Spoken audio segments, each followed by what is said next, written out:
ওখানে ট্রেন্ডিং এ চলতেছে জয়শ্রী আর জয়শ্রীর হাজবেন্ড মিঠুন। তো তারা লেগে তো ফেসবুকে ঢুকনি যাইতেছে না, সত্যি কথা ভাই আর ভালো লাগে না। তো ওখানে কিছু কমাইতেছে, কারণ যারা যারা ভিডিও এসব বানাইতেছে ইদানিং তো আমি ব্লক করে দিচ্ছি অনেক, আমি না প্রায় মানুষই ব্লক করে দিচ্ছি এরারে।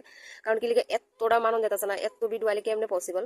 তো ব্লক করে দিচ্ছি। তখন তারপরে দেখলাম কি মানে জামাইয়ের পকেটের থেকে যে টাকা লোনের যে ব্যাপারটা, এরকম একটা রিলস, আর এটা দেখে 2 দিন আমি কান্না করছি। কারণ আমার যদি থাকতো আমিও বানাইতে পারতাম। তারপর ওখানে থেকে এবার সিলিন্ডার লইয়া, সিরিয়াসলি সিলিন্ডার লইয়া এটা তো আমি বেশি ডরাইতেছি, কারণ আমি থাকি বাড়াবাড়ির মধ্যে আর এদিকে চুলার কোনো ব্যবস্থা নাই। আমার প্রেশার কুকারটা কিলিকা জানি ওখানে আমার দিকে সিটি দিতেছে না, মনে হয় ওখানে আর আমার পছন্দ না, ওখানে আমার দিকে সিটি দিতেছে, ওখানে লেগে এটা দিয়ে রাখছি। আর বেশিরভাগ কাজ চালাইতেছে আমি রাইস কুকারে, কিন্তু ওখানে দেখতেছি আমার গ্যাসের লাল আগুন উঠতেছে, তারপরে শুনতেছি গ্যাস পাওয়া যেতেছে না। এটা ভাবা যায়?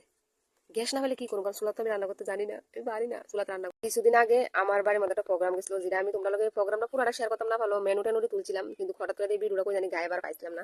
ভিডিওটা তো তার লেগে শেয়ার করতে পারছিলাম। তো ওই রান্নাটি আমি বনুর বাড়ি চুলাত করছিলাম, আর বনুর বাড়ি আমি রান্না করলে এদিকে কালি থাকবো, এদিকে কালি থাকবো, এদিকে কালি থাকবো, ইনো কালি থাকবোই। আর হাত তো তোমরা একটা ভিডিওর ব্লগের মধ্যে আমি দেখাচ্ছি আমার রান্না চুলাতে রান্না করলে আমার হাত কিতা হয়। তো বনুর বাড়ি গেছি, যাই সেটা আমি তার চুলাতে রান্না করছি, তার ডেক মানে ভান্ড বাসন যা আছে সব আমি কালিদা ভরে দিচ্ছি।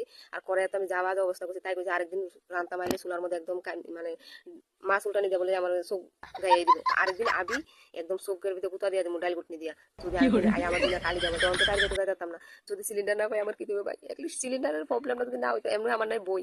আমি যদি সিলিন্ডার না পাই সত্যি আমি স্টক করে নিলাম, কারণ আমি কেমনে কিতা করুম কিছু বুঝতেছি না। কালকে আমার বান্ধবীর লোকের শেয়ার করছি যে বান্ধবী এখন তো সিলিন্ডার পাওয়া যাইতেছে না, চারিদিকে যেভাবে রিলস করতেছে মানুষে, মনে হইতেছে সত্যি সিলিন্ডারের প্রবলেম।